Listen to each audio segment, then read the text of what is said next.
Golcast no ar. Hoje para falar com dois colegas jornalistas que lançaram recentemente livros sobre futebol. Um tema que o Golcast adora, né? Vamos falar da Escola Gaúcha de Futebol com Filipe Duarte, jornalismo e vestiário com João Paulo Fontoura. Eu sou a jornalista Eduarda Strebe, está começando agora o Golcast, o podcast da GoManage que fala de futebol de um jeito diferente.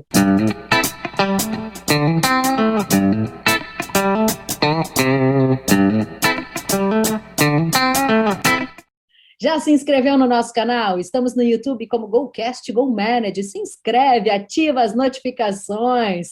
Sempre, toda terça-feira tem um conteúdo inédito para você. Vamos lá, vamos apresentar minha turma aqui. O presidente da GoManage, Luiz Henrique Nunes, jornalista Norton Capel, participam do nosso podcast e a direção é de José Pedro Villa-Lobos. Já deixa eu cumprimentar aqui os nossos amigos JP, Felipe, muito bem-vindos ao nosso Golcast.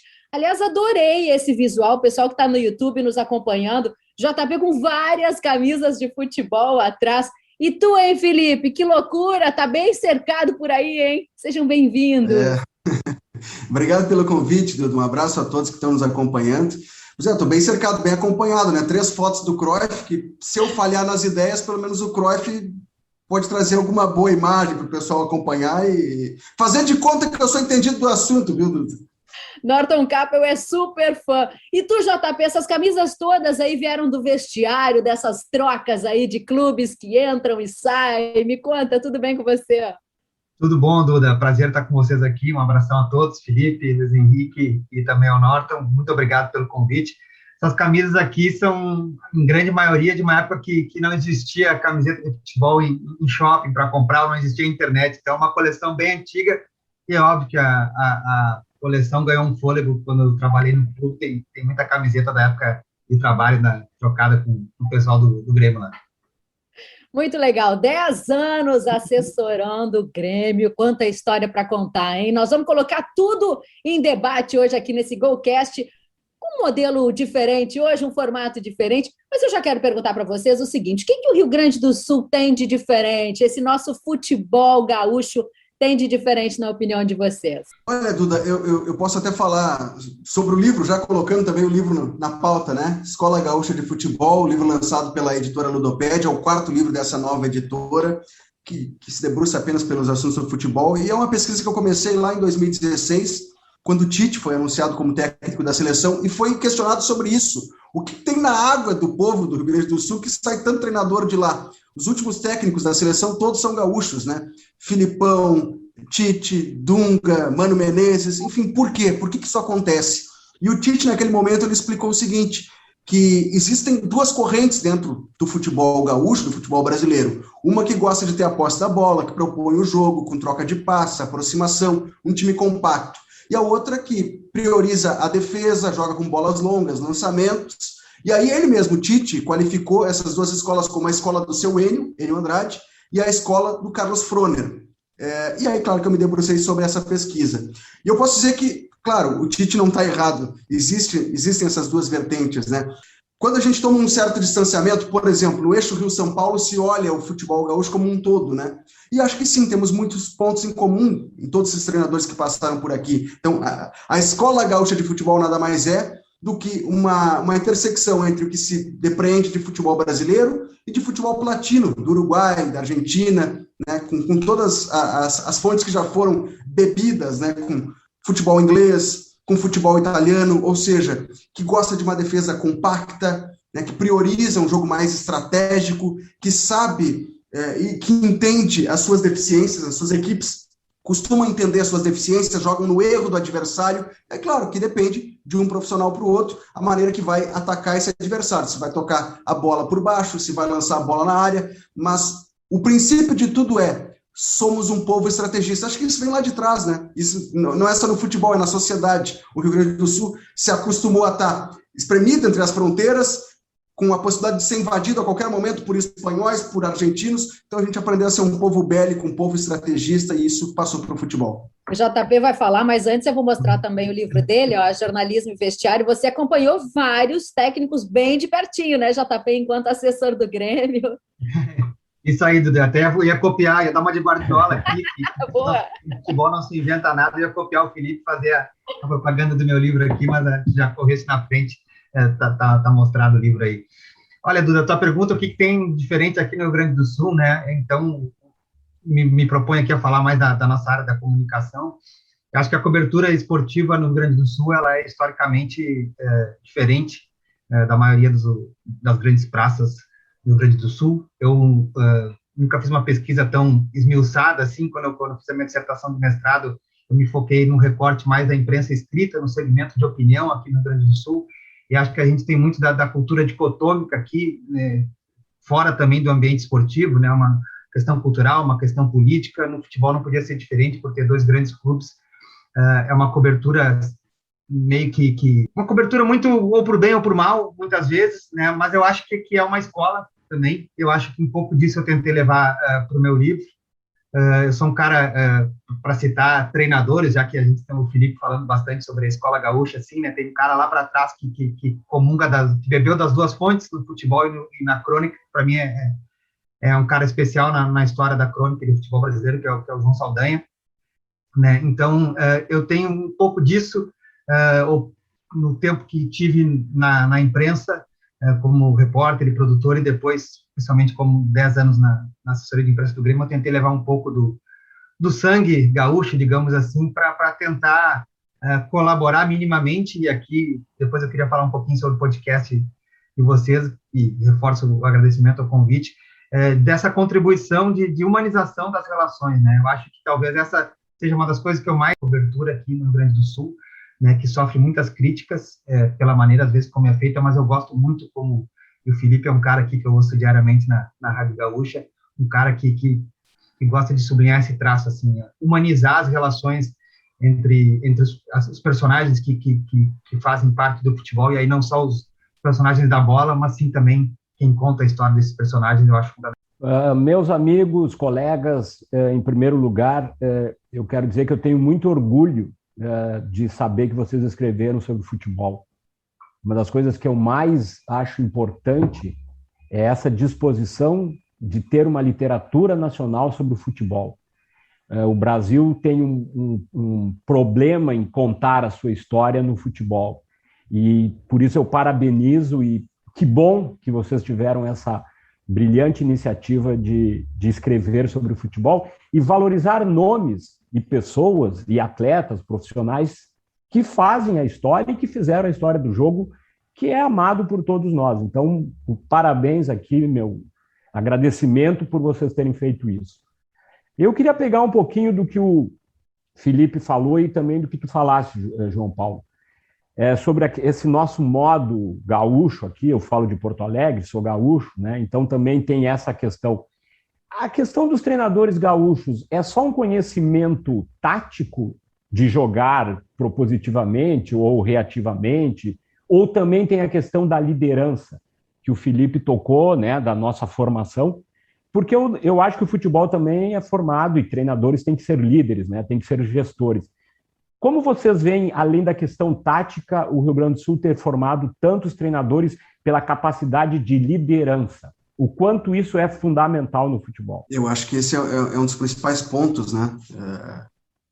Tem uma passagem do livro, do filme, do Neto Perde a Sua Alma, que eu acho muito interessante, que é quando o Neto vai visitar, ele é chamado para conversar com o Dom Pedro, no Rio de Janeiro, e o Dom Pedro estava instigado por que o Rio Grande do Sul tinha tantas guerras, né? Por que estava sempre em revolução aqui no sul do país, ele queria entender. E aí a resposta do Neto naquele momento foi o seguinte, de que enquanto o Rio de Janeiro coube ao destino de ser uma Atenas tropical, o Rio Grande do Sul, o sul do Brasil, era Esparta.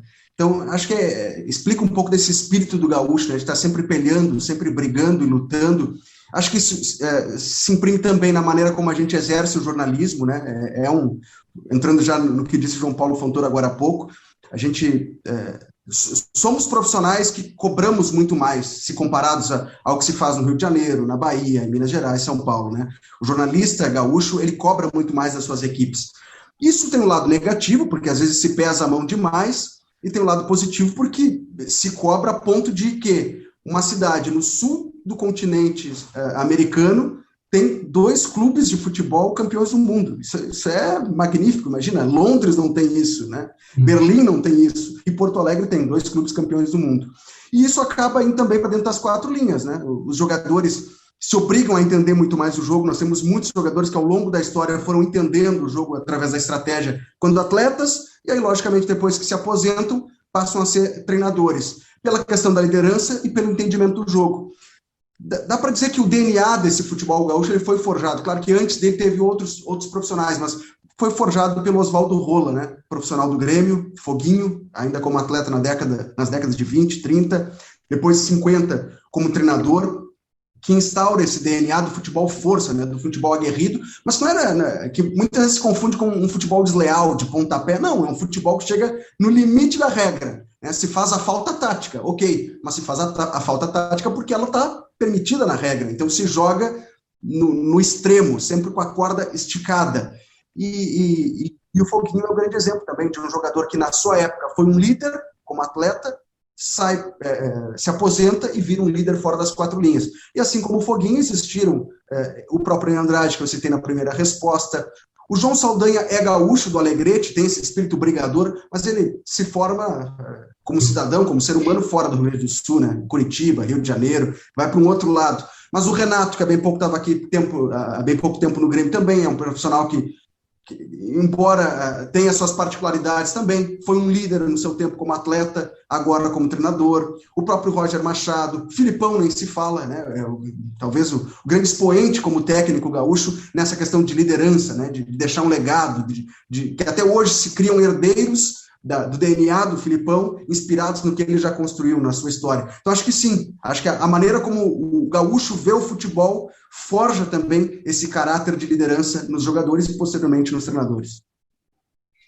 Olha, Norton, quando fizesse a pergunta, eu peguei rapidinho papel e caneta, papel e lápis aqui para fazer uma continha rápida. Eu nunca tinha parado para fazer essa divisão entre gaúchos e não gaúchos que eu trabalhei. Eu trabalhei com...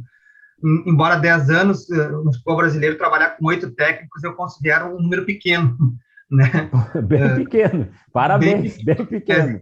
Exato. Se pegasse então, uma assim, fase muito... Acabou sendo do Grêmio essa fase final muito tranquila, né? Com a figura do Renato, né? Exatamente. E eu nunca tinha feito a divisão entre gaúchos e não gaúchos, né? E tá 5-3 para os gaúchos aqui. Eu trabalhei com um paranaense, que foi o Caio Wunder, o mineiro, o Anderson Moreira, um carioca, que foi o Vanderlei Luxemburgo, e 5 gaúchos. Julinho Camargo, Celso Rotti, o Roger, o Renato e o Filipão. Então, acho que esse recorte de 8, para mim, é pequeno para te responder a pergunta, mas sem querer fugir da resposta, eu concordo com o Felipe. Eu acho que muito da capacidade de liderança que o gaúcho tem, né? Embora eu faça um parênteses aqui, uma vírgula, quer dizer, para dizer que, por exemplo, o Vanderlei Luxemburgo, né, que é um cara que não tem nada a ver com as veias gaúchas, ao contrário, tem uma capacidade de liderança acima da média, né, dos profissionais que eu trabalhei. Mas eu também sublinho, e aqui, como o meu livro, por exemplo, traz muito de bastidores, né, eu tive a pretensão de observar alguns comportamentos, né, então eu sempre sublinhei isso durante a escrita do meu livro, o quão privilegiado eu era, como qualquer massagista que está lá, algum médico, um fisioterapeuta, um roupeiro, de conviver na intimidade com essas pessoas. E, por exemplo, do Vanderlei Luxemburgo, que a gente está falando de liderança aqui, me parece que ele fez parte de um processo que o futebol, essa é uma leitura minha, né, que o futebol dos anos 90 para os anos 2000 o poder do futebol trocou de mãos, né? Hoje, quem manda no futebol são os jogadores, depois os empresários, acho que o clube não pega nem pódio, né? Então, a capacidade de liderança, impondo daqui a pouco, não medo, mas condições, olha, tem que agir assim, senão vai acontecer assado. Isso o treinador não tem mais força. Então, por isso, ou não é por muito longe disso que a capacidade de liderança hoje, ela está mais alicerçada em outros pilares, né? A gestão de grupo hoje talvez seja aquilo que alguém que vai contratar um treinador é o que mais analisa. Então, perfis como o do Vanderlei não perdem fôlego, né? Talvez perfis como o do Renato expliquem o porquê do sucesso dele recentemente no Grêmio, de ter durado tanto tempo. Os meus 10 anos lá, 5 foram com o Renato em 3 períodos diferentes, né? Mas, sim, eu concordo, abrindo o leque para um recorte maior da história, que a capacidade de liderança, e o jeito dessa liderança ser exercida do gaúcho, eu acho que ela é diferente. E são 3 formas de liderança, ou mais até, né? Mas nesses 3 profissionais que o JP citou agora, né? Eu convivi como repórter, cobrindo o dia a dia. O JP teve lá nos bastidores do vestiário, pode até sublinhar ou discordar. Me parece que são 3 lideranças diferentes. O Filipão é muito mais na questão da cobrança, da parte hierárquica, né, de cumprir regras. O Renato é aquele cara aglutinador que gosta de ouvir várias partes e chegar a um consenso do todo. E o Roger parece que se impõe pela liderança ao conquistar através do conhecimento. Ele explica o porquê que o jogador vai fazer aquela tarefa, e aí conquista essa liderança através do conhecimento. São 3 diferentes formas de 3 profissionais gaúchos. Deixa eu fazer uma pergunta para vocês. Né? Tudo bem, JP, em primeiro lugar? Tudo bem. Bom, Felipe, prazer em revê-lo. Me soma ao que o Norton disse. Parabéns pela iniciativa de vocês, pelo lançamento dos livros de vocês. É muito bom ter fontes, né, e poder ler coisas escritas por quem tem o direito de escrevê-las.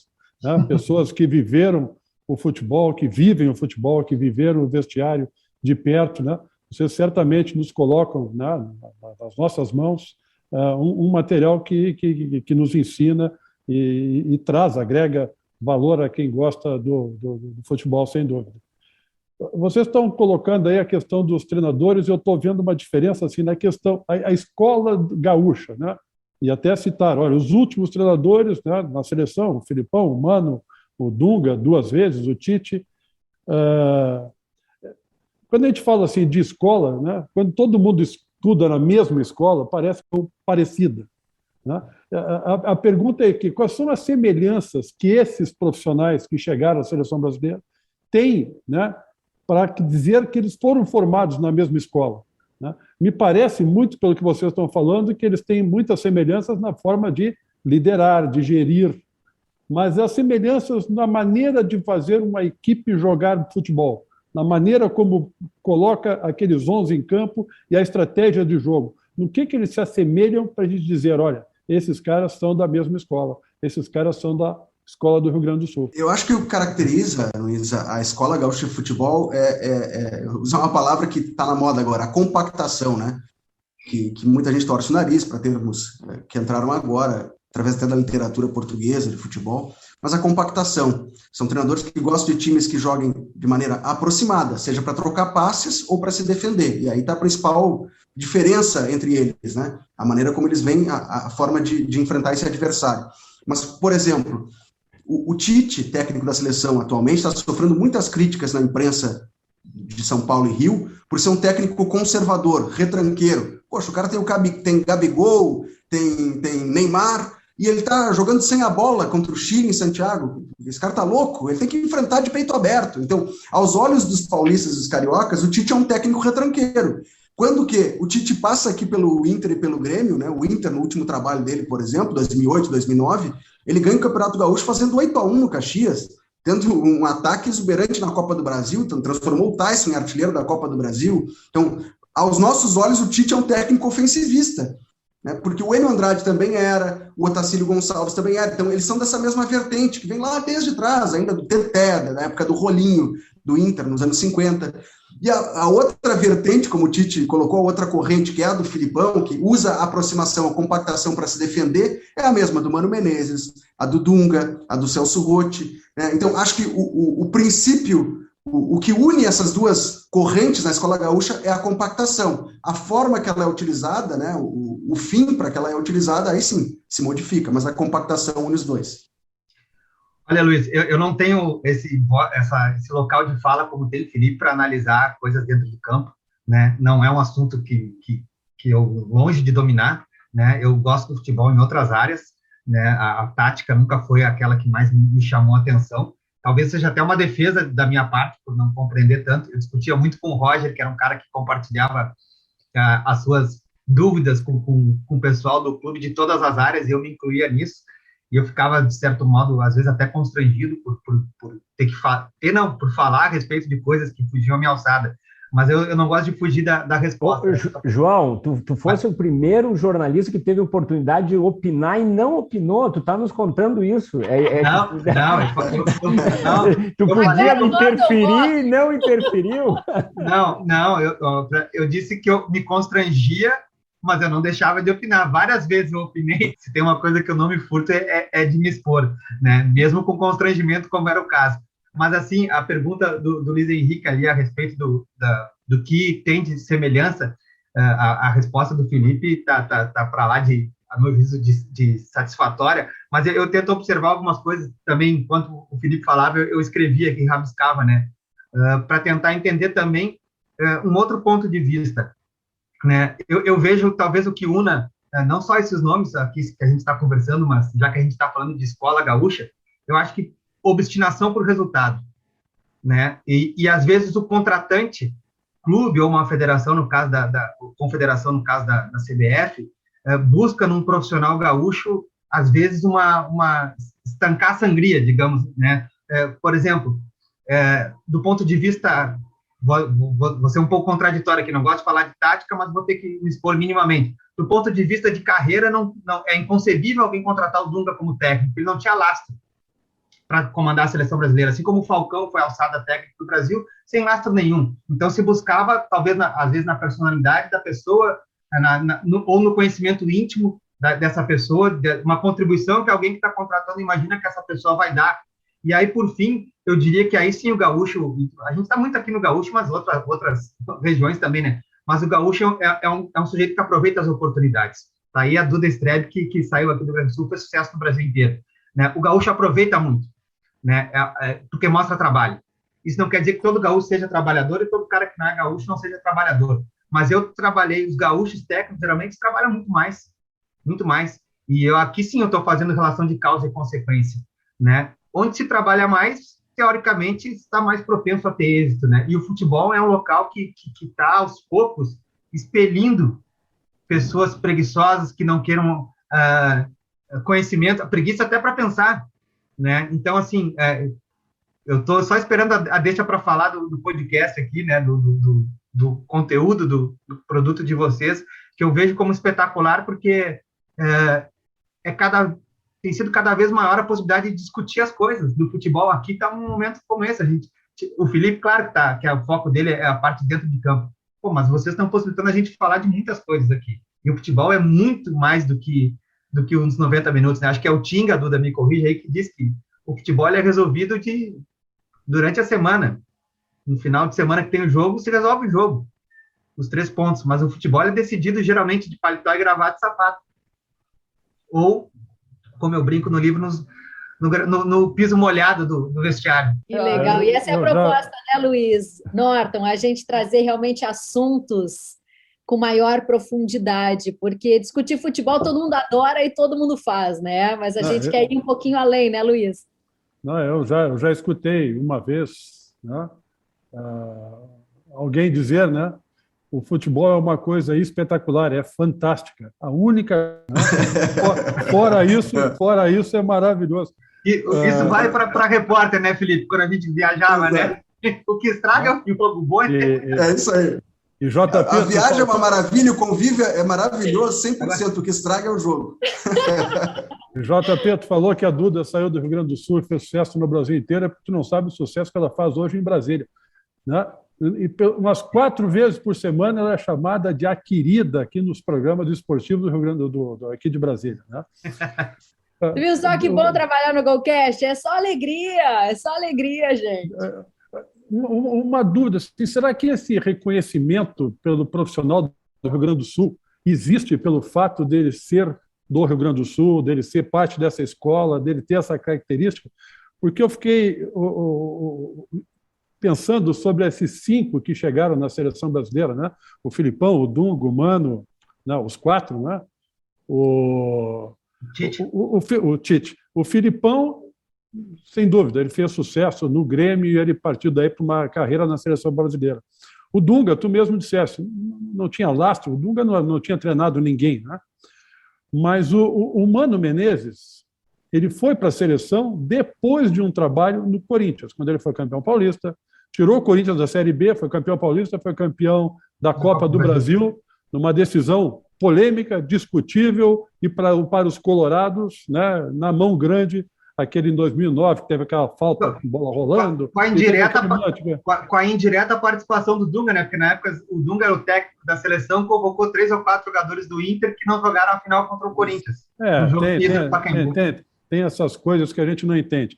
Mas o Mano foi para a seleção depois de um trabalho de sucesso no Corinthians. E o Tite, a mesma coisa. O Tite, tu citou o trabalho, foi campeão gaúcho com Caxias, foi campeão com o Grêmio, foi campeão em 2008 da Copa Sul-Americana com o Inter, foi campeão gaúcho, mas ele só teve reconhecimento e foi levado à seleção brasileira depois que ele fez o que ele fez no Corinthians, com Libertadores, com o Campeonato Mundial, essas coisas todas, né?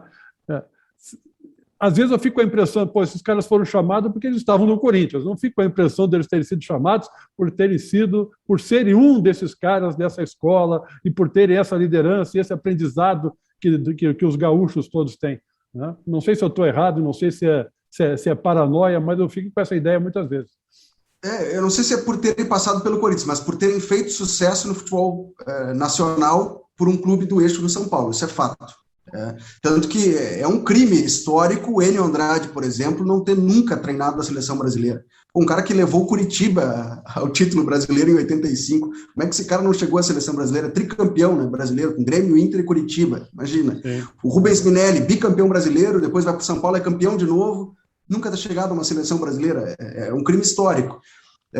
Mas, ao mesmo tempo, tem outros profissionais, por exemplo, que passaram por esse teste de fez sucesso no Rio Grande do Sul, então vem aqui, vamos ver se tu é bom mesmo. É mais ou menos esse pensamento, né? O Otacílio Gonçalves, por exemplo, que eu cito no meu livro, dedico um capítulo a ele monta aqui. Ele primeiro tem um trabalho no Inter, ele era auxiliar técnico, foi auxiliar técnico do Cláudio Duarte, do Rubens Minelli, do Enio Andrade, viu aquele grande Inter da década de 70 se formar, ele estava no vestiário daquele time como auxiliar, e ele tem a grande oportunidade de 85, vai bem, ganha o torneio Heleno Nunes, depois monta o Grêmio Show de 88, que é campeão gaúcho, jogando um futebol de maneira plástica, até fugindo um pouco da identidade do Grêmio, né? Algo que só Tite, Renato talvez tenham conseguido, Roger tenham conseguido ao longo da história. E o Otacílio Gonçalves, pouca gente lembra, ele é o mentor, ele monta o Palmeiras da Parmalat, ele é o primeiro técnico do Palmeiras da Parmalat, e ele me contou isso na entrevista que eu transcrevi para o livro.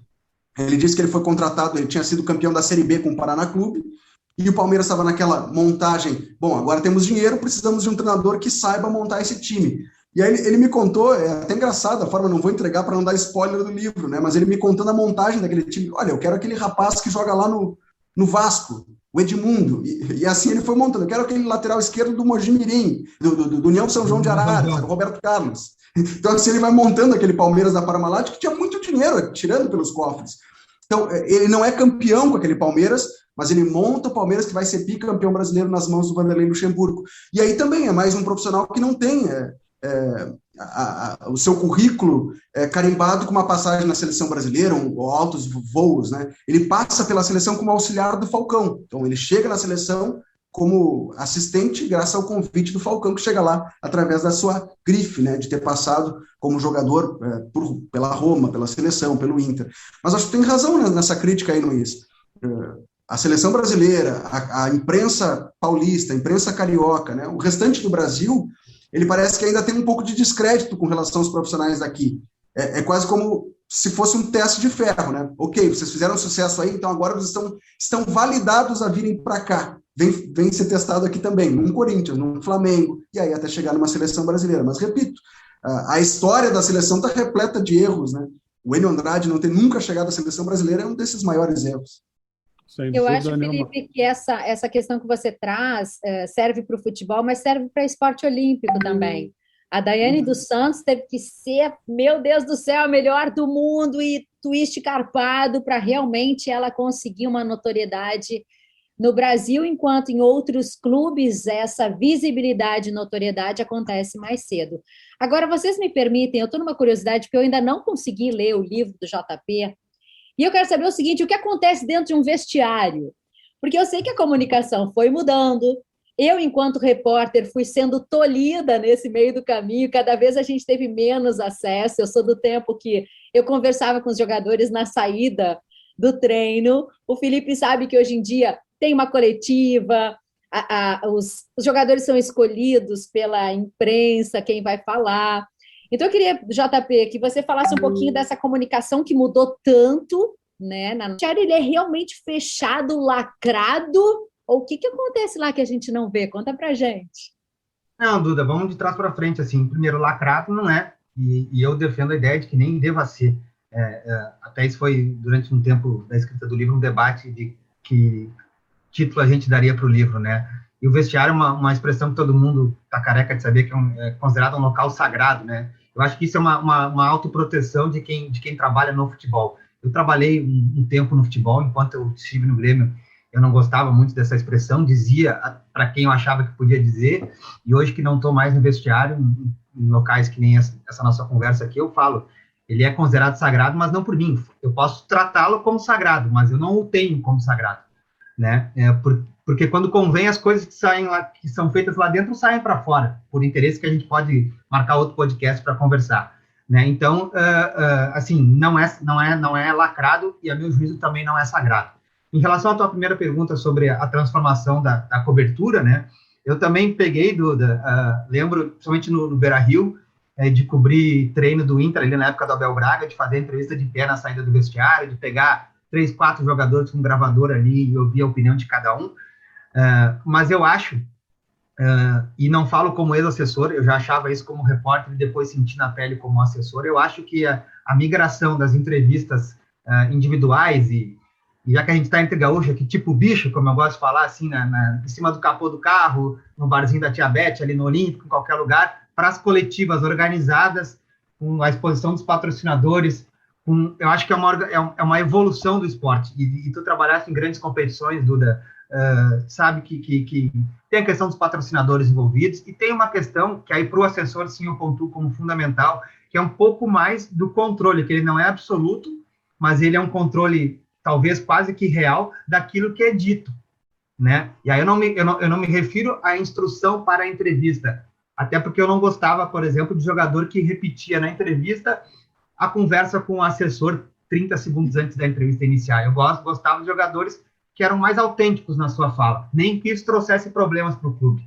Dou um exemplo aqui, o Douglas, tá? O Douglas é o cara que... Vanderlei Luxemburgo, os caras que falavam o que pensavam, né? Ramiro, eu gostava desse tipo de comportamento, né? Mas, assim, para aproveitar o gancho da tua pergunta, né? É uma evolução, mas tem um preço a se pagar, né? Essa evolução. Eu acho que as coletivas, e aí tu falaste ali que é o assessor de imprensa que escolhe o jogador que vai dar a entrevista. Pelo menos no Grêmio, enquanto eu estive lá, acho que na maioria dos clubes é assim. Isso o grande público, e até nem a imprensa, Duda, a meu juízo, é capaz de parar para pensar com mais, refletir e cobrar dos clubes, né?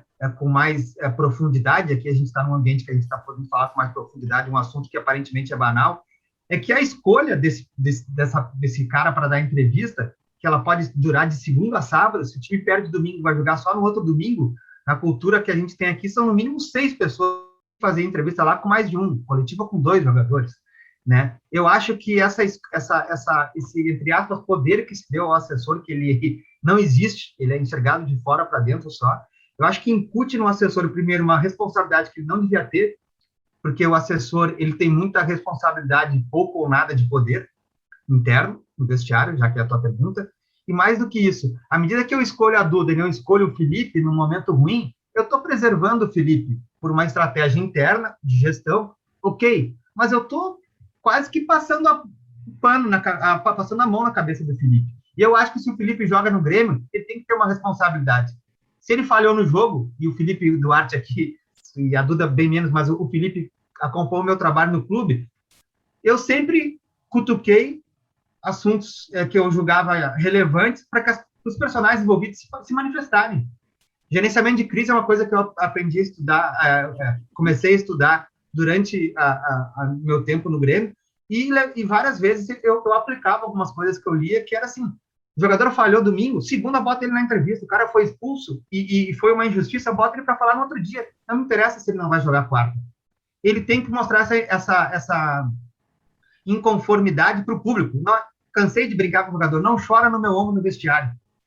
Eu não sou tua mãe, né? o cara me expulsou injustamente. Então tu vai lá na entrevista e vai dizer que o juiz mentiu na súmula. Vai dizer, mas eu vou me prejudicar. Bom, então tu tá preocupado mais contigo do que com tudo. Não conta comigo. Quer fazer isso? Beleza, tu és dono da tua palavra, mas não conta comigo. A minha posição é de tu te expor. Vale para qual... Claro que tem momentos, eu estou aqui fazendo uma redução, né? Mas existem momentos que tem que se blindar, é óbvio, mas tem momentos que a pessoa tem que se expor. E eu acho que os jogadores, hoje, para encerrar minha fala longa aqui, estão muito escondidos na asa do assessor de imprensa. E mais do que isso, os chefes dos assessores enxergam isso e não tomam atitude. Né? Eu digo assim, no início eu falei, né? A gente não tem poder. Quisera eu ter poder para colocar no mural. Segunda fala o Maicon, terça o Jeromel, quarta fala o Kahneman. Como o preparador físico bota. Maicon chega às 2 da tarde para a academia, o Jeromel chega às 3. O Jeromel vai chegar às 3, o Maicon às 2. O assessor não tem isso. É um desgaste diário para, entre aspas, convencer o jogador para dar entrevista. E se a gente voltar no tempo, 20 anos atrás, a Duda Strebe pegava todos eles na saída de treino e todos falavam. Então, a evolução para a coletiva traz um preço, a meu juízo, para o público. Agora, que interessante, eu convivi, né? Duda.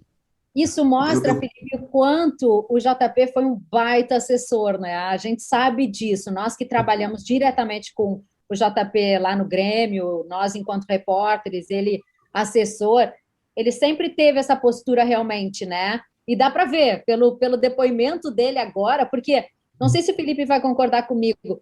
Eu ainda acho assim, tem muita babá em cima de jogador, né? É uma coisa assim mimada demais. E eu acho que hoje o mundo precisa de algo mais desses atletas, né? Porque são jogadores, são ídolos, são exemplos. Você não acha? Claro, a comunicação mudou, mas o atleta também tem que estar hoje mais evoluído, mais atento a essa realidade? Claro, não pode ser um alienado, né? Eu ia sublinhar o depoimento do JP falando sobre o trabalho dele, porque eu convivi nesses 10 anos com o JP, convivia antes ele como colega, repórter, né? E depois ele passou para a assessoria de imprensa, então a nossa relação mudou, mas não mudou, porque ele me fez entender um pouco mais o papel do assessor de imprensa, e ele se destacava nessa função porque ele também fazia com que a gente entendesse. E eu cito sempre um episódio que depois ele me disse, não, mas eu não tive gerência sobre isso. Teve sim. A gente estava num treino do Grêmio, onde 2 jogadores brigaram a soco. Não tive mesmo, Felipe. Não tive mesmo. Não, mas eu vou contar, depois ele se defende aqui. Não foi o Danley? Não foi o Danley e o Martins? Não, foi mais recente agora. Porque eu vi essa. Pará e Lucas Coelho saíram a soco no CT do Grêmio e ficou aquele ambiente de tensão, encerrou o treino, vai todo mundo pro vestiário e acabou. E aí nós, tensos, assim, poxa, quem é que será que vai aparecer para entrevista? Aparece o Pará, acompanhado do João Paulo Fontoura.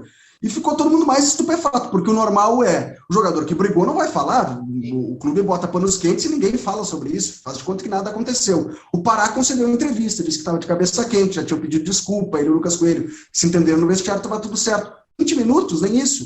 Depois o JP até explicou, não, a culpa não foi minha, né? Entre aspas, culpa não foi minha, porque o Pará já estava escolhido para dar entrevista. Mas o normal de um clube de futebol, né, o normal que não deveria ser é tirar esse jogador. Ah, ele brigou, então ele não vai falar. Vamos esconder esse cara no vestiário, faz de conta que ele não existe. E o JP nunca fez isso.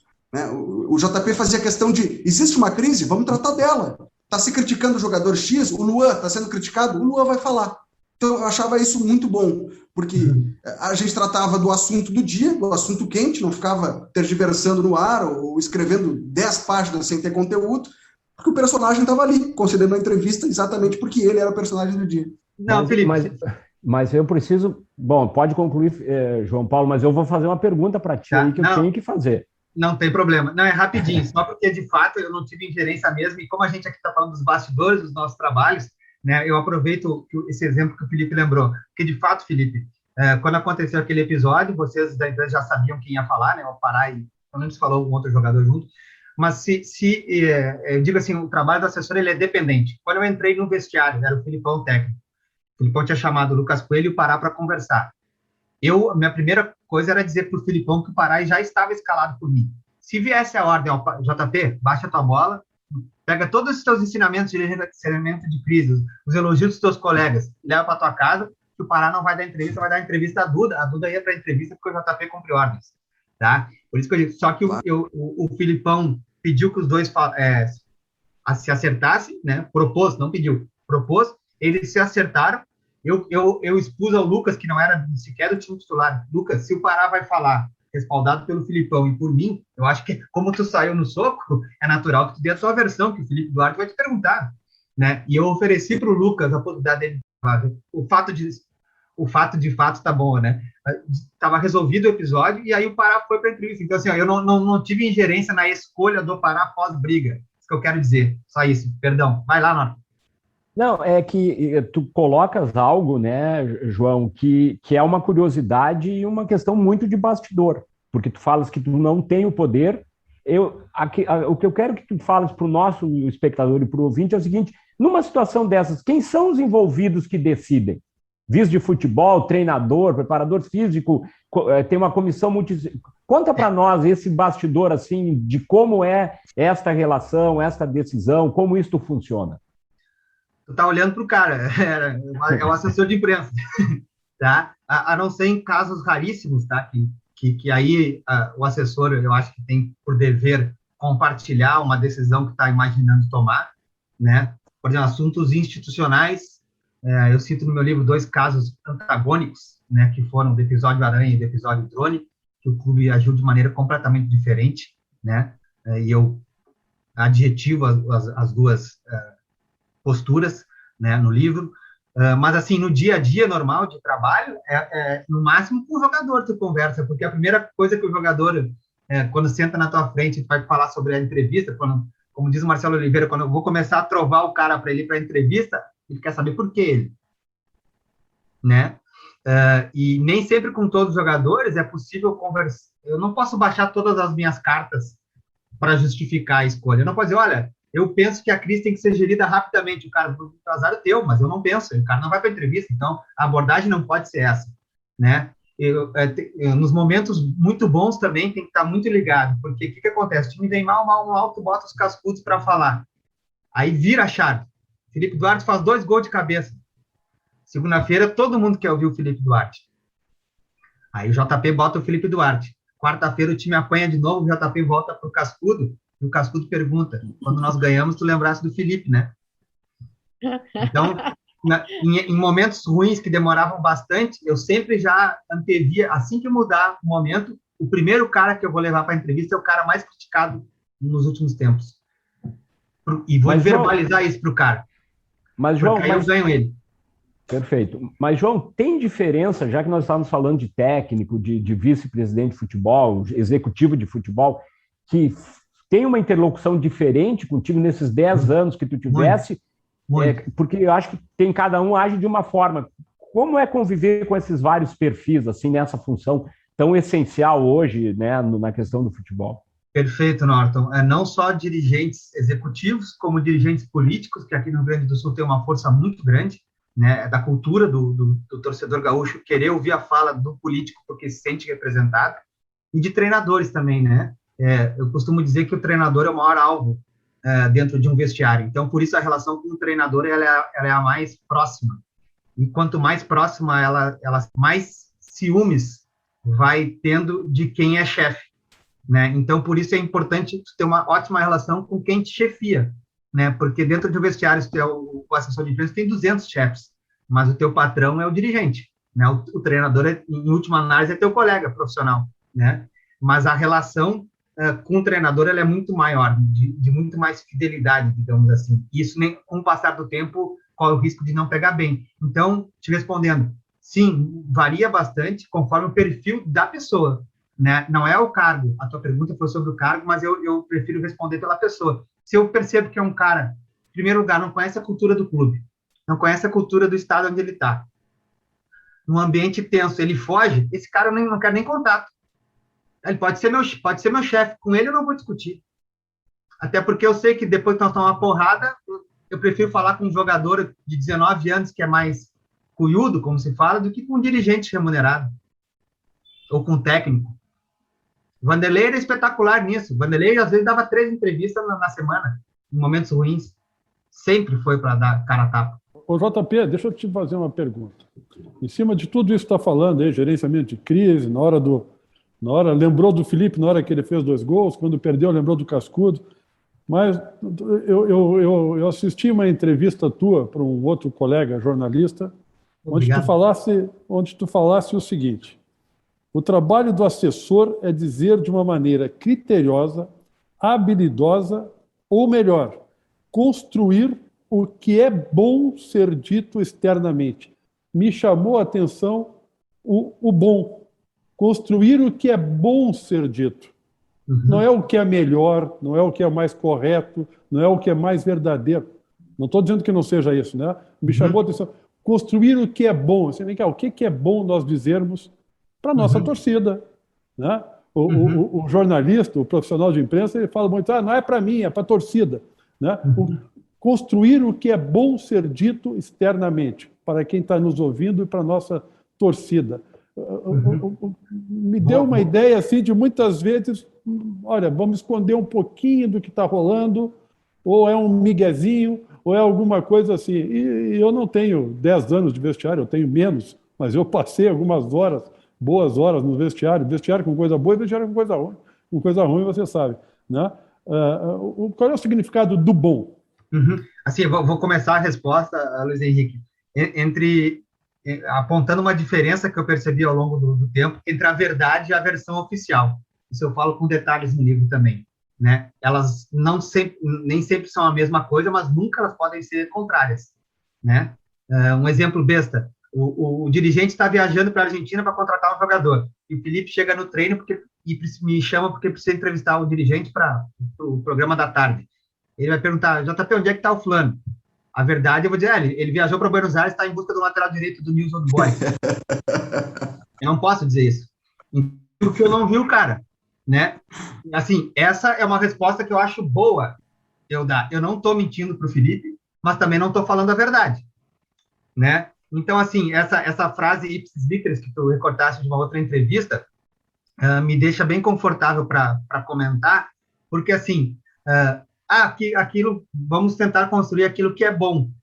Eu não lembro da sequência da frase, mas eu pontuo aqui que o bom pode ser para vários públicos diferentes.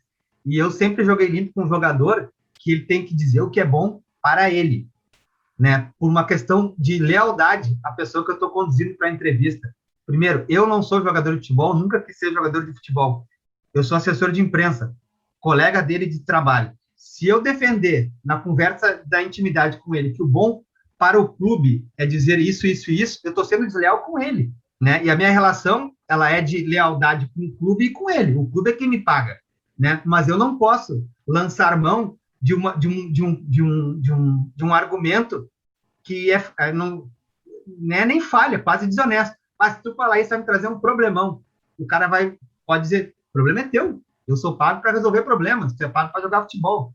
Jogador de futebol tem muito receio, às vezes, de dar entrevista pela maneira que são hoje, porque são coletivas, às vezes o cara se sente intimidado, mas ele sabe que eu, pelo menos os que conversavam comigo, eu dizia, cara, a responsabilidade da fala é tua, a consequência é minha, né?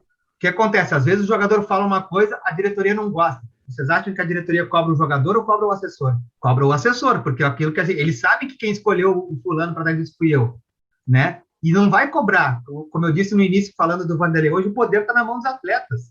O dirigente não vai cobrar o jogador. Pô, como é que tu me fala uma coisa dessa? Então, eu, modéstia à parte, percebendo esse cenário, eu dizia, cara, fala o que tu acha que é bom para ti.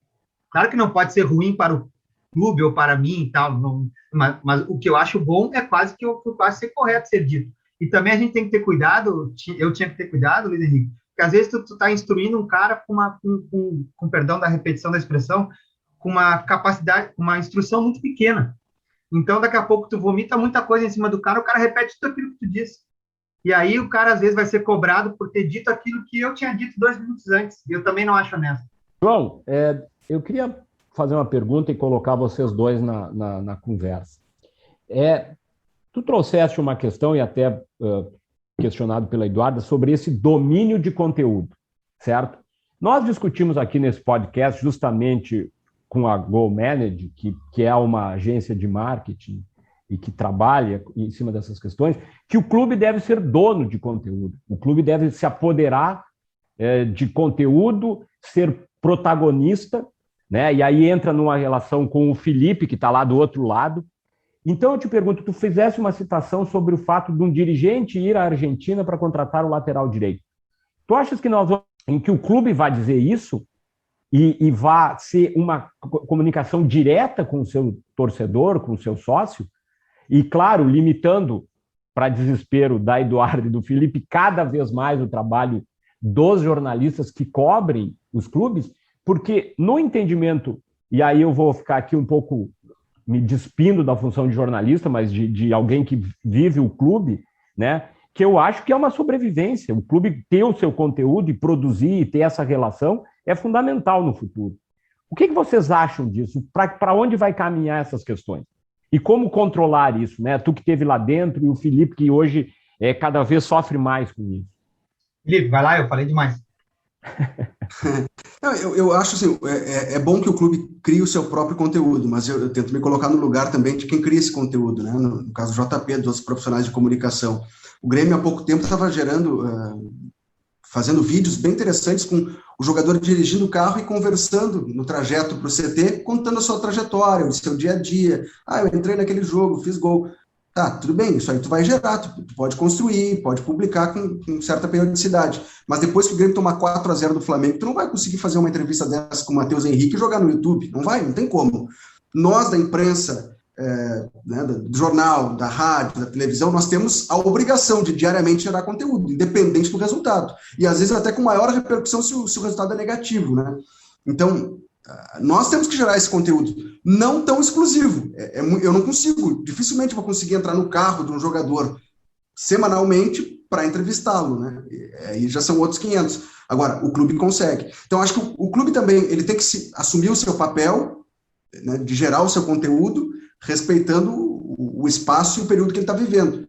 Nós, a imprensa, também vamos tentar atravessar essas paredes e gerar conteúdo com exclusividade, mas sabendo que o clube vai tentar limitar algumas situações. Acho que é um jogo. Os dois têm que ter noção de que eles podem conviver no mesmo espaço, e eles devem conviver no mesmo espaço. Eu não estou entre aqueles que condenam a rádio do clube, né? A Grêmio Rádio, a Rádio Inter. Eu não condeno, tem que ter um canal no YouTube, tem que gerar conteúdo mesmo, tem que usar isso até para explorar a imagem dos seus patrocinadores, a imagem do próprio atleta, dos dirigentes, tem que fazer isso. Agora, também tem que ceder o espaço para que esse material seja explorado de uma outra forma, às vezes até de maneira crítica, pela imprensa tradicional. Agora, será que a gente não caminha para um modelo que já é abordado na Europa, do próprio clube produzir a sua entrevista e gerar esse material para a imprensa conforme interesse?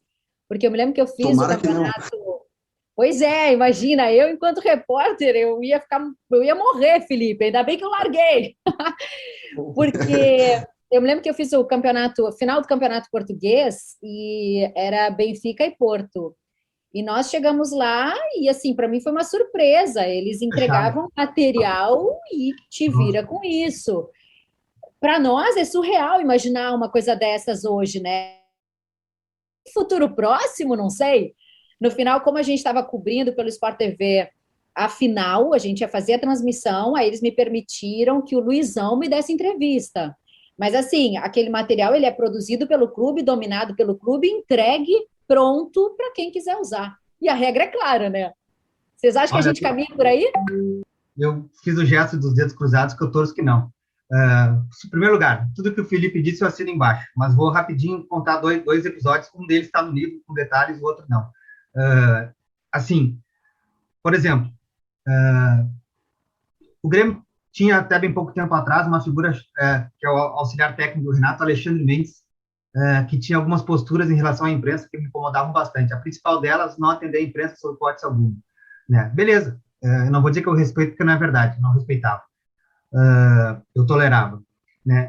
Ele sempre disse, e geralmente quando tinha mais gente de poder em volta, que à medida que os treinos fechados estavam ganhando volume e que não tinha a presença da imprensa e tal, meio que, quem sabe isso não vai virar não vai virar o que a Duda está colocando aí, né? E quando me perguntavam a respeito, e isso eu registro no livro, estou dando um spoiler aqui, eu respondi a falsa insinuação, digamos assim, né? Porque ela vinha de dirigentes, o que estavam ouvindo essa, entre aspas, sugestão, eu brinquei, olha, eu acho que se der certo, eu sou um empregado, se o Grêmio decidir assim, eu vou cumprir, né? Agora, se der certo, vocês fiquem sabendo que eu vou entrar em contato com a Globo e vou sugerir que no Jornal Nacional o William Bonner leia o Diário Oficial da União todos os dias às 8h30 da noite, né?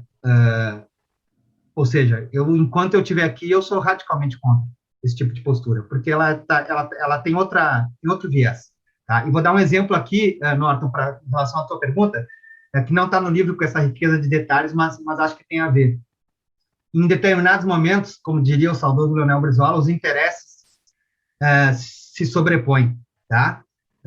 Eu tinha dito em uma resposta anterior que algumas decisões fogem à alçada do assessor, né? Então, são decisões de maior... tem que subir alguns andares no poder para decidir, né? Na final da Libertadores, lá em Lanús, num ambiente bem acanhado, a Sport TV, com uma equipe bem grande, a produção, era o Caio Ribeiro, que até está sofrendo com câncer atualmente, ele, vinha de São Paulo, no dia do jogo, de São Paulo, Porto Alegre, Argentina, no voo da torcida, e estava procurando a mim, do futebol, para que, em caso do Grêmio fosse campeão, ele entrar no vestiário, com a equipe toda, né? Fazer o bastidor do bastidor, né? Imagina, é voltar no tempo, né, Duda, de entrar no vestiário. Eu não tinha condição de decidir aquilo sozinho. Compartilhei com a comissão técnica antes do jogo, né, no hotel de tarde, e com a diretoria. Aí, ficaram conversando e perguntaram qual a minha opinião. Eu dei a minha opinião, que eu achava que, exatamente, não vamos desperdiçar a chance de, em caso de título, o Grêmio produzir todo esse conteúdo. Eu boto o cortejo de repórter, os cinegrafistas Juarez da Gorte ali, e a gente se consagra. Amanhã nossas imagens vão sair em tudo que é lugar do Brasil, do mundo, se o Grêmio for campeão. Adoraram. Que tu é o cara, JP. Terminou a entrevista coletiva do Renato, Grêmio campeão. Eu entro no vestiário, está o Roger Flores, esse colega da Duda na Sport TV, com a equipe da Sport TV dentro do vestiário. Qual foi a primeira iniciativa que eu tomei? Eu vou arrumar uma confusão com o Grêmio campeão? Óbvio que não sou burro. Primeira coisa, eu peguei a reportagem da Fox e botei do lado. Botei junto. Não perguntei para ninguém se podia entrar a Fox. Eu entrei, porque eu não ia deixar o meu na reta, porque a Sport TV que tomou as atitudes corretas, compreendeu ou não, e os argumentos do Grêmio dados por mim, que não eram argumentos meus, mas eu era o veículo da informação, e não foi cumprido. A minha digital está nesse processo. Então eu falei, não, agora eu não quero saber. Agora eu vou tratar todos com igualdade. Eram as duas emissoras de televisão que estavam com os direitos. Eu peguei o Wagner Martins, né, botei do lado do Roger. Tilava, dei as costas e fui trabalhar. Fui para a zona mista. Né? Então, assim, eu dei toda essa volta, Norton, para dizer que às vezes existem decisões que não te competem. Pois é, mas assim, João, nesse caso, eu entendo, e aí é uma opinião particular, eu entendo que houve um erro do Grêmio, no caso, em permitir isso, porque eu concordo contigo, quem tinha que se lavar com as imagens exclusivas era o Grêmio, não os outros, no caso, né? Não o Felipe, aqui representado, isso. Né? Mas então, por isso que é isso que a gente estava comentando, né? Como essas decisões, às vezes, são difíceis em ambientes ainda não totalmente claros, né? João e Felipe, né? Ainda há um momento, eu acho, no futebol brasileiro, nessas questões de comunicação, que nós vivemos uma transição. E poucos clubes estão sabendo lidar muito bem com isso. Essa é a minha opinião e acho que eu sou um defensor de que o clube, sim, para sobreviver e para ser competitivo, ele precisa cada vez mais ter o seu conteúdo. Né? A gente trouxe aqui, conversamos até com o marketing do Liverpool, né? O Liverpool gera informação mesmo, né? Notícia de ruim, boa, é gerada pelo marketing do Liverpool. Então, acho que isso é um caminho que nós temos que andar. Feita a minha consideração também. Eu só acho que é uma linha muito tênue, Norton, que não se pode limitar. Foi o que a Duda chamou a atenção, né? Tomara que o Brasil não absorva o que é a cultura europeia já há uma década ou mais, de que só o clube detém o poder da informação e ele distribui o que ele bem entende. Porque, assim como pode ter uma pessoa bem intencionada, e me pareceu a tua intenção, né, de distribuir notícias boas ou ruins, independente do lado, o clube gerar esse conteúdo, tem clubes que não adotam a mesma postura. Acho que o que mais eu posso criticar, é passível de crítica hoje no futebol brasileiro, é o Atlético Paranaense, que adota uma postura quase ditatorial, onde ele escolhe quem vai transmitir as partidas dele, quem vai ter acesso às entrevistas que são geradas. Isso não é uma postura aberta, né? Quase que no site os caras perdem o jogo e não dizem quanto foi o placar, é meio que Coreia do Norte na Copa de 2010, né? Não diz que perdeu para o Brasil, deixa assim o resultado. Eu não concordo com essa postura. Acho que dá para gerar conteúdo exclusivo, né? Até porque só quem está no dia a dia do clube tem acesso à intimidade dos jogadores. Eu vi um material do Liverpool, por exemplo, onde o Alisson, goleiro que foi do Inter, toca violão, toca bem e tal, gosta de música. E eles levaram o Alisson a um músico que é torcedor do Liverpool e que tocava as músicas da torcida do Liverpool no violão. E ele ensinou o Alisson a tocar elas no violão. Esse material é exclusivo e só o clube poderia gerar. Não tem, é muito difícil alguém de fora ter essa percepção ou unir essas duas pontas, né? Então, isso é perfeito. É um material exclusivo que o clube tem que gerar mesmo. Agora, não se pode fechar as portas para que o conteúdo siga transcorrendo de forma livre, né, nos meios tradicionais. E eu aproveito até porque você citar, acho que foi o Felipe que citou a Rádio Colorada, o estúdio de TV que o Inter tem hoje, construído, eu fui vice-presidente de mídia do Inter, isso foi construído, né, pela nossa equipe naquela época. E você está falando de postura, e eu te digo com toda clareza, a ideia naquele momento sempre foi ter esse equilíbrio, ter esse balanço, né? O entendimento claro que tem coisas que só o clube consegue fazer, pode e deve fazer, né? Vocês citaram exemplos aí do que pode, né? O jornalista não consegue entrar no carro do jogador, tem coisas que pode fazer, mas não é bom que faça, porque o conteúdo era do Grêmio, né? Então, a ideia, quando se construiu lá o estúdio de TV do Inter, a rádio do Inter, não era competir com a imprensa tradicional, vamos chamar, né? Era exatamente ter esse equilíbrio, mas aproveitar oportunidades para criar coisas para os nossos fãs, nossos torcedores, nossos sócios, que só os nossos clubes conseguem criar. Então, para não me ausentar da questão de postura, a ideia sempre foi exatamente essa. E eu sei que está o nosso diretor aqui querendo encerrar, a Duda está me olhando ali, esquisito, mas eu tenho mais uma pergunta para o Felipe para eu sair de cena por hoje, né? Felipe, a Escola Gaúcha, né? A Escola Gaúcha, os exemplos aqui citados foram muitos em cima de treinadores que tiveram sucesso e que foram trabalhar lá fora e foram para a seleção brasileira em função disso. Mas o que acontece com a Escola Gaúcha, com os jogadores e com os nossos clubes? Por que não ganhamos? Por que esta escola tão brilhante, de tanto sucesso, não ganha um campeonato brasileiro desde 1996?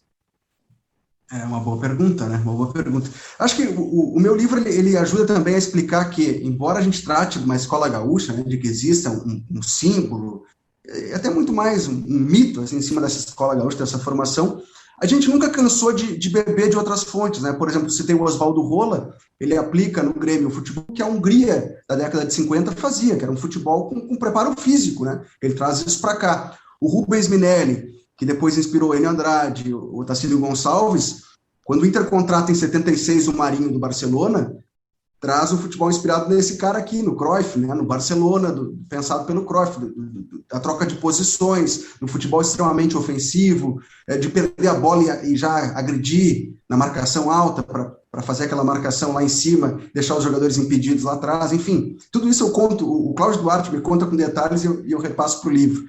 Então, acho que o Rio Grande do Sul, durante todo esse período, as últimas décadas, ele foi trazendo coisas positivas de outras escolas e aplicando por aqui.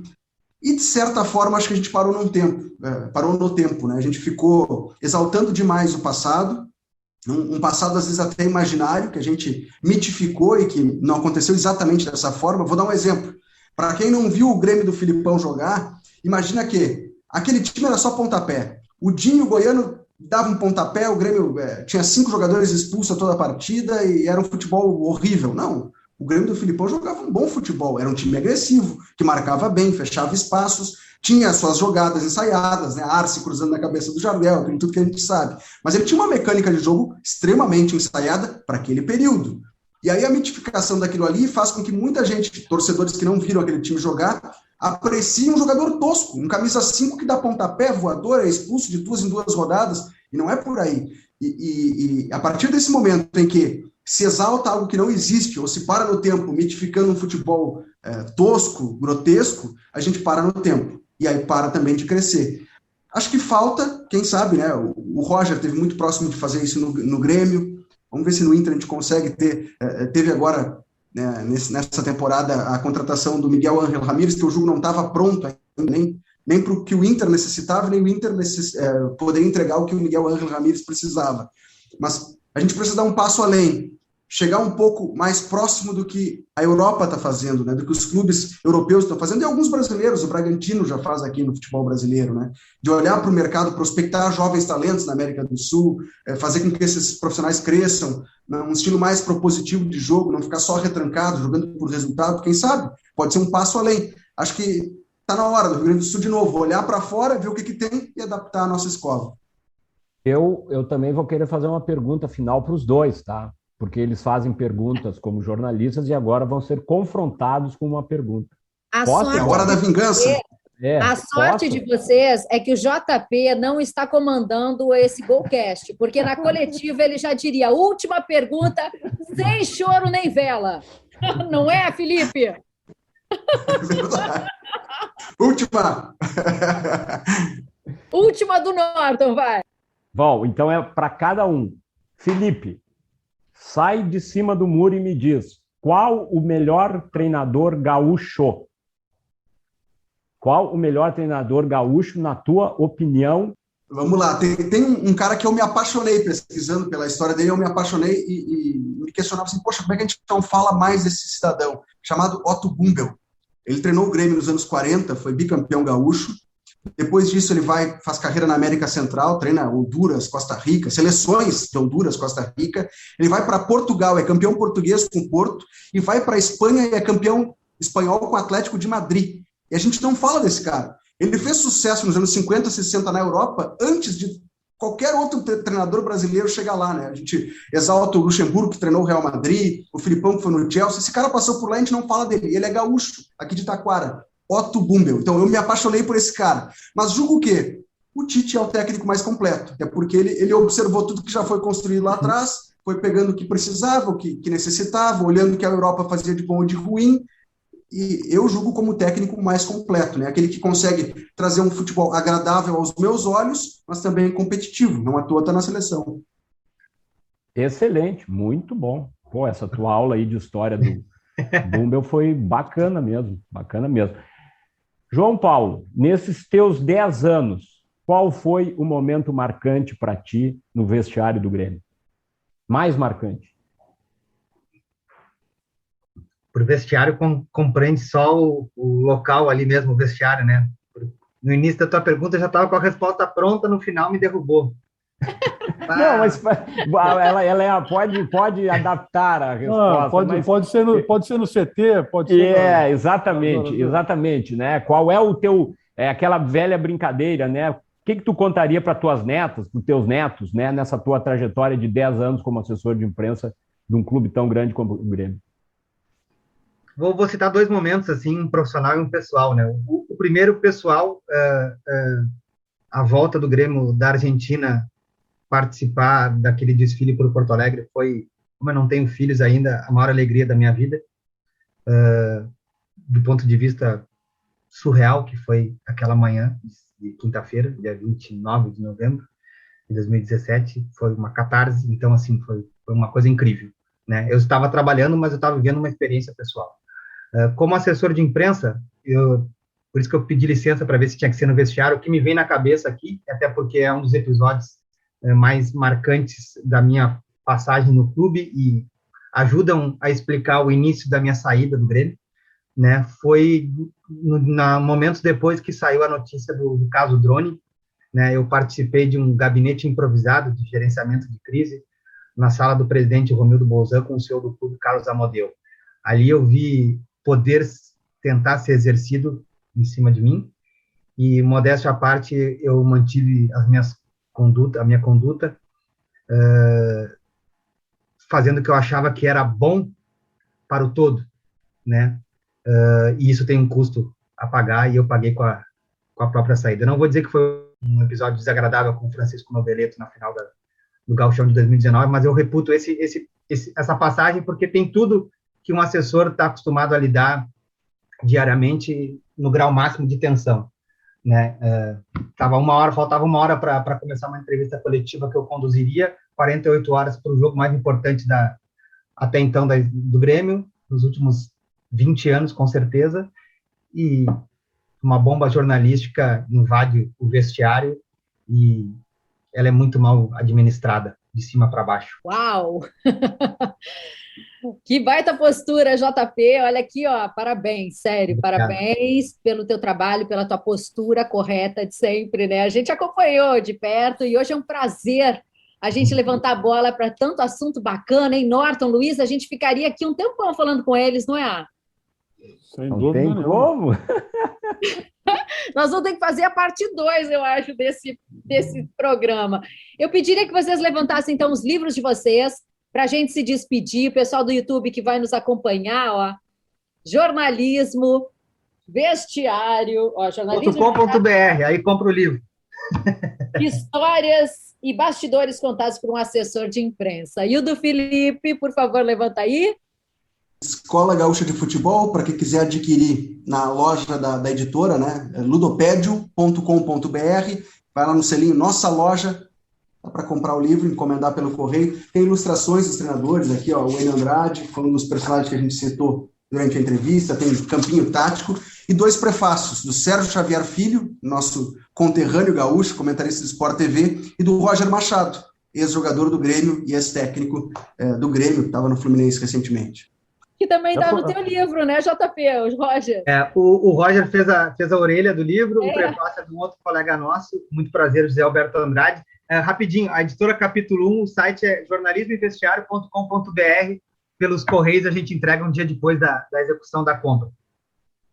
E aproveito para dizer que é o seguinte, aqueles que tomaram conhecimento desses livros por este episódio do GoCast não tem desconto, porque eu não fui autorizado a dar desconto algum. Muito bom, gente.